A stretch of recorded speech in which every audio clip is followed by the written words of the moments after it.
Good morning, folks. Test. Good morning, folks. Hope everybody's doing well. Thank y'all for being here. We'll get started in just a few minutes. Folks, I just want to remind y'all, we're not going to be doing any autographs or anything like that inside. We're going to have our fan fest outside as soon as we're wrapped up. There might be an opportunity to get an autograph then, but we can't do anything inside. We just have way too much stuff going on, and then we'll get outside and have a lot of fun. But I appreciate y'all being here. We'll get started in just a few minutes.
Good morning, everyone. Thank you again for being here. We're going to take questions from the media in a second, but please direct your attention to the video award. Being a guy that can bring energy, toughness, physicality, somebody that's just going to show up on a consistent basis. The San Antonio Spurs select Carter Bryant. Defensive versatility. Alamo City at the top of the impact.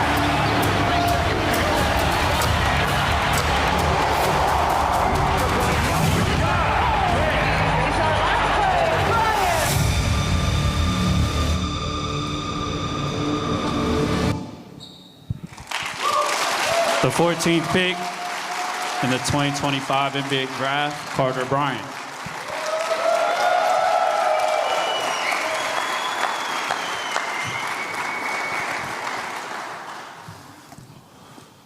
Carter,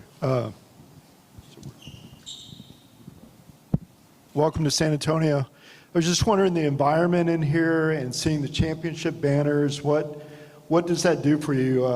How does that whet your appetite for what your career potentially can be?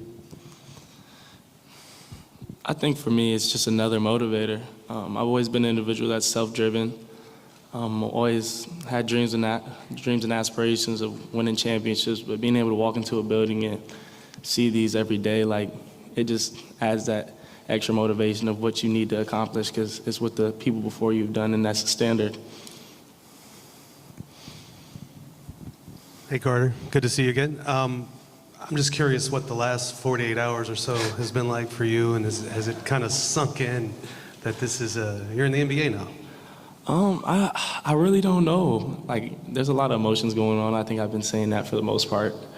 But I don't know. It's just a lot of emotions going on. I'm thankful. I'm grateful. I'm just ready to get to work. I don't really think it's hit me yet. To be completely honest with you, I have moments where it's like, before I go to bed, I'm like, wow, like I'm really a San Antonio Spur, or I really got to shake Adam Silver's hand and I really get to go to a great organization, or I'll wake up in the morning and I'll be like, I get to play basketball for a living. Like, this is pretty dope. Like, this is what I've dreamed of my whole life. I'm like, 8-year-old Carter would have been geeked right now. So I think for me, it's just a lot of emotions going on, like I said.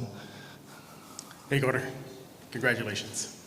What was it like, first of all, just maybe seeing that jersey the other day, with your name on it, and did you know about San Antonio? What do you know about the city? I mean, I don't know too much about the city personally, previous to when I've arrived, but they ran my childhood growing up. I mean, I was a big fan of Kawhi. I loved Timmy D. That was my uncle's favorite player. I just loved basketball growing up, so I mean, everybody knew who Tony Parker and Manu and David Robinson and all these guys were. So I think for me, just growing up and seeing that dynasty kind of set the path for the rest of my childhood. And obviously you had a lot of great franchises that came afterward, but they were kind of the start of it. But for me to be in the position to get selected by them and being able to continue the legacy of what those before me brought is beautiful. Hey Carter, welcome to San Antonio. The number of Latino NBA players is around 2%. What does it mean to you to represent that part of your culture in a city that's about 65% Latino? I mean, it means everything. I think for me, I'm just trying to represent everything as well as I can, whether that's the Latino community, the deaf community, Riverside, California, whatever the case may be, along with the African American community as well. So I think for myself, I'm just proud to be myself every day and just represent myself and just my community and my culture at a national level. Carter, there's students here from Sunshine Cottage, which teaches deaf children. Can you just tell me what it was like growing up with your grandparents and how that kind of shaped you and maybe increased your empathy? I mean, growing up with my grandparents, it was funny because for the longest time I just thought half of the population of people were deaf and half of the population of people were hearing. That's just how I grew up. I mean, I never saw it as a disability. I never saw it as something that was restricting or a hard way of life. It was natural. It was beautiful to me. It was a superpower. And I mean, I was so proud of being a part of the deaf community. I was so proud that my grandparents were deaf, and I just loved every single piece of it. So I think it's beautiful that they're doing great things and continuing to educate and just giving them the best opportunity to be successful in life. But I mean, the deaf community means everything to me.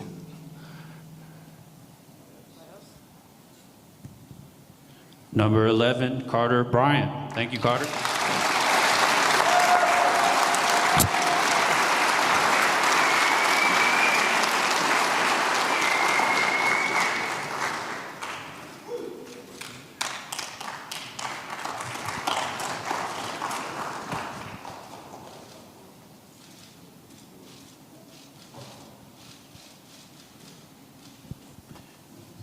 Thank you, guys.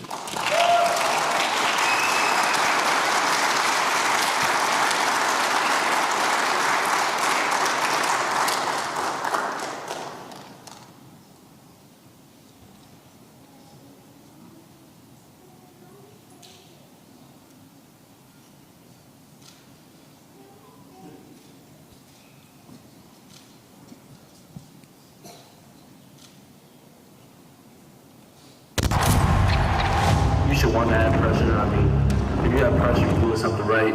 He's got a maturity to his game and a feel to his game. Good things happen whenever he touches the basketball.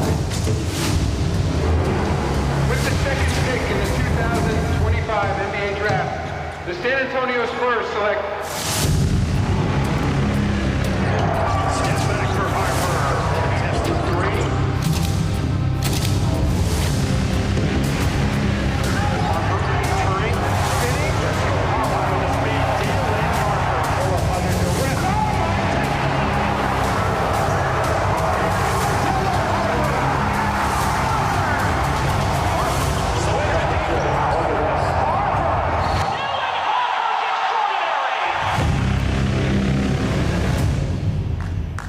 Please welcome the second pick and the new number 2 in San Antonio, Dylan Harper.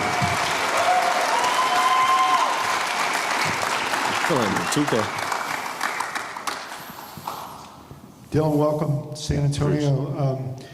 Like we asked Carter, just if you can talk about your emotions of this moment and seeing the banners, being in this environment, and whether it's hit you that it's all happening. I mean, first off, I'm just grateful to be in this position with such a great organization. You know, growing up, these are one of the teams you always want to play for, and just seeing their dynasty and just keep wanting to build on them banners like you just said and want to add a few more. So, I mean, it's definitely been great, and I've been having a great time.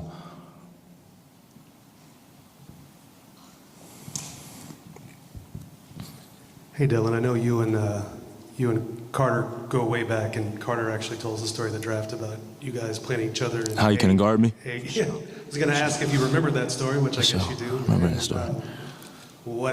How does it end? What happened after he guarded you? Do you remember? Oh, we won. I think I scored on them. What was it? How much we win by? What was it, like 15, 16? For sure. But I met Carter sophomore year of high school, played EYBL. He was on PG Elite, I was on Rens. Obviously, we won. I had a pretty good game. I think just from there, I think we saw each other, and it's our bond just kept growing and growing from camp to camp to team, just always being with each other and around each other. I think me and him just kind of connected on and off the court.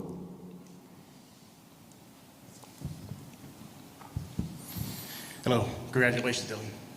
You got the summer league coming up soon. What do you want to accomplish? What are your goals? What do you want to show out there for your first taste of NBA action? I mean, first is want to win every game we play. I mean, hope on the summer league just getting your feet wet, just going out there and winning, competing, and just being your best self. So definitely just want to go out there with the mentality of just got to do whatever I got to do to help my team win. Hey, Carter, I'm sure that you've heard of this quote-unquote Spurs culture and how you fit into it. What does that mean to you specifically when you hear that term or that phrase? I mean, for me, just really the family atmosphere, just the loyalty they bring in, just how everyone's connected from an organization from 20 years to now. Like yesterday, I'm working out and I randomly see Tim Duncan, Greg Popovich, and Manu Ginobili. Like that's not something you'll see in any other organization. So just the family, just the loyalty, and just how everyone treats each other with such respect.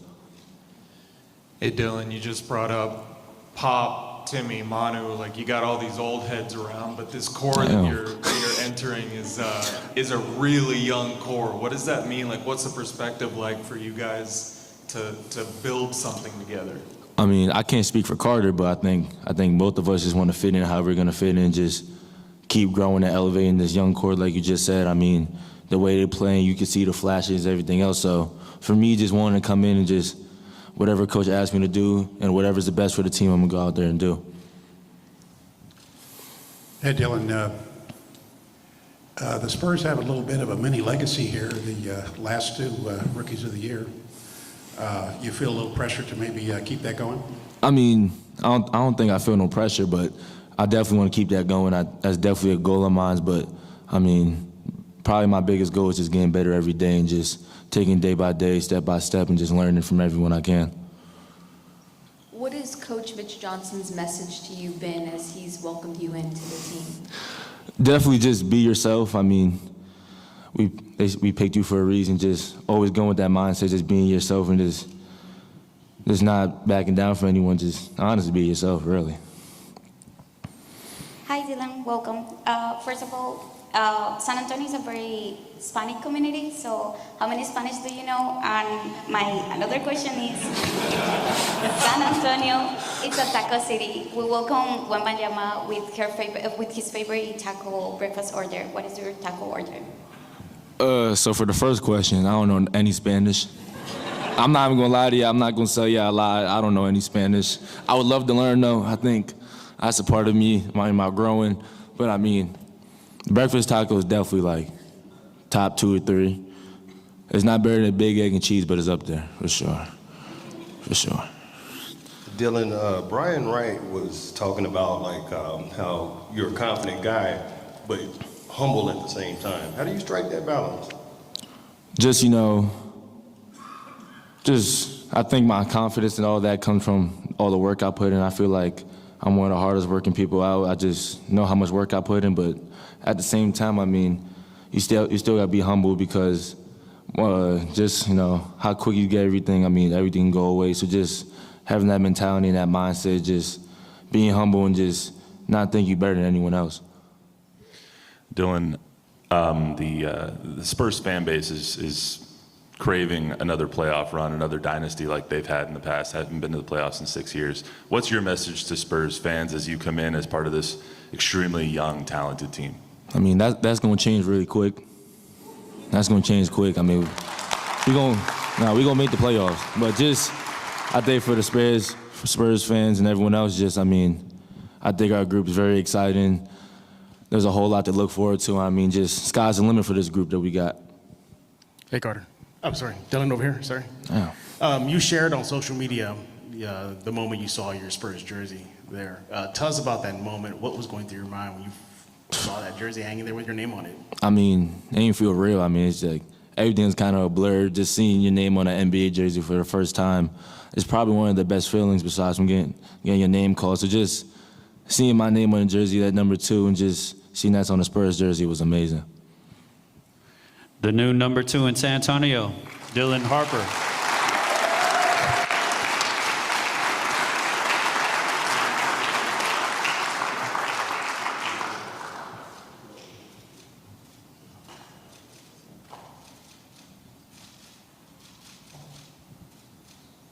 Give it up one more time for all of our draft picks. Thank you all for coming. We're now going to go meet the fans outside. So if you guys want to head outside and join our Spurs family cookout, we'll see you out there. Thank you, guys.